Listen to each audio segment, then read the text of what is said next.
Tony, first of all, talk us through the impact the grading system is having on the sport.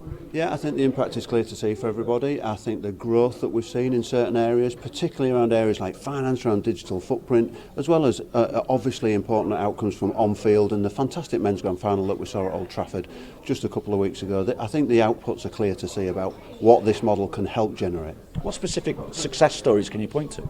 I think there's two or three really strong ones. People would point to Wakefield and point to let's say the experience of going to a Lee Leopards home game.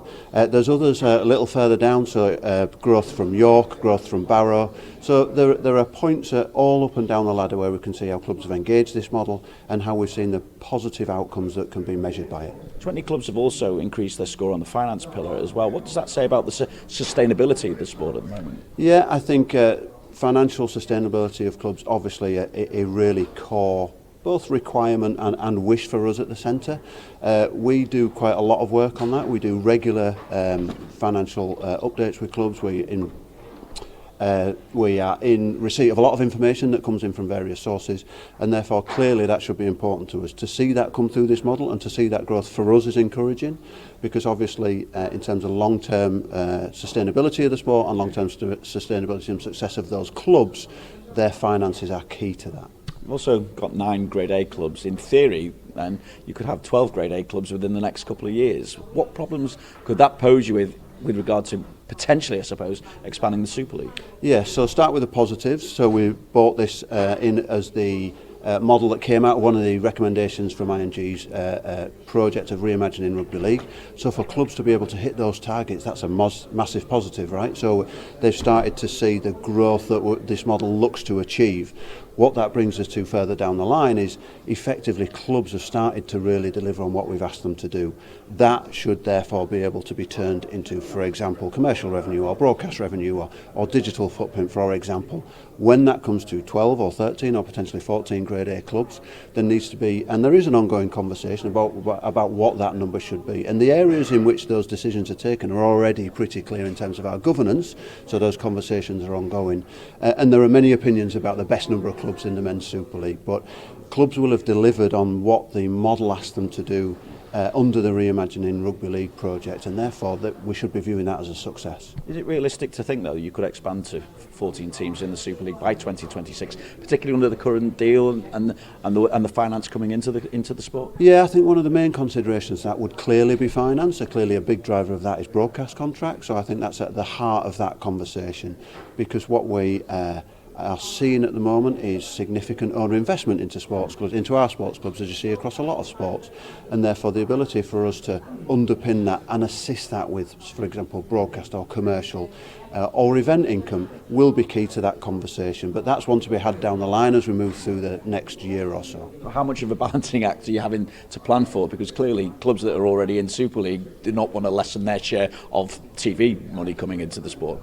Yeah, and that's part of it, and that's part of, if we go back upstream to realignment, the creation of Rugby League Commercial and the alignment of function where the RFL does core governing body functions and requirements, and commercial has much more focus on delivery of commercial and broadcast and event revenue, because that drives the waterfall for everybody in terms of financial outcomes. Those are the things that the downstream from this model and the positives that we've had out of the growth of A-grade clubs, for example, should be starting to add into that financial performance, and therefore brings the into sight potential expansion of Men's Super League to a larger number of clubs if there's more finance to go around. With clubs, though, I mean, obviously on the face of it, it appears that the clubs have bought into it and the way that they're chasing their grading as well. If you are to get 12, 13, 14 Grade A's, is expansion the way to go with Super League, or could you even go the other way and decrease the size of the competition? I think that's the conversation to be had. My personal view is 12 is a good number of clubs for where we are currently. If the environment supports growth and expansion, I think that's always got to be something that we talk about, and always got to be a potential objective of men's professional rugby league in this country. So what does today point to in terms of the excitement of the future of rugby league, the future of Super League? I think it shows that we're a very investable product. I think if you look at some of those clubs that have grown the most in terms of this model, a lot of that is based on significant spectator experience. So for example, at the Men's Championship Grand Final Saturday night, sellout at Wakefield, great contest on the grass, lots of people there enjoying a fantastic sporting event. It's that type of event and outcome that we want to see, and long may those continue. At the Men's Super League Grand Final on Saturday, 2 weeks ago at Old Trafford, a fantastic event, so many people in the ground, great broadcast audience. Those are what we want to see driving the game forward. What reaction has there been to the fact that ultimately the Championship Grand Final wasn't a decider for promotion to the Super League?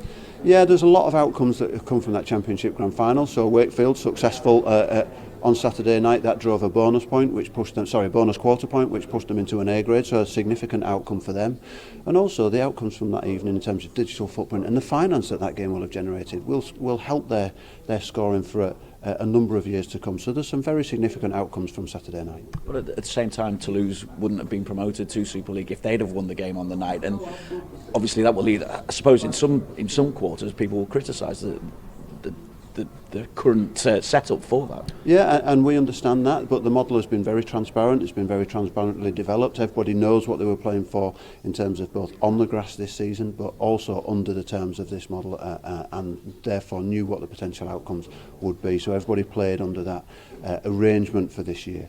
So there were no surprises here in terms of what outcomes could come. But I think Saturday night at Wakefield was still a pretty big driver of outcomes and positive outcomes this year. Just finally then, Tony, what scope is there for the grading system to evolve now over the coming years as well? For instance, of course, the academy setup isn't included in the grading system at the moment. Yeah, so on that point specifically, talent and development is part of the standards that we look to seek to achieve under this. It's not prescriptive because that wouldn't be right for every club in this model, but we will agree those talent and development plans as we move through each year, and that is a part of the model. So we will see tweaks and changes as we go through each year, what we'll learn from the year before, whether or not the model should change.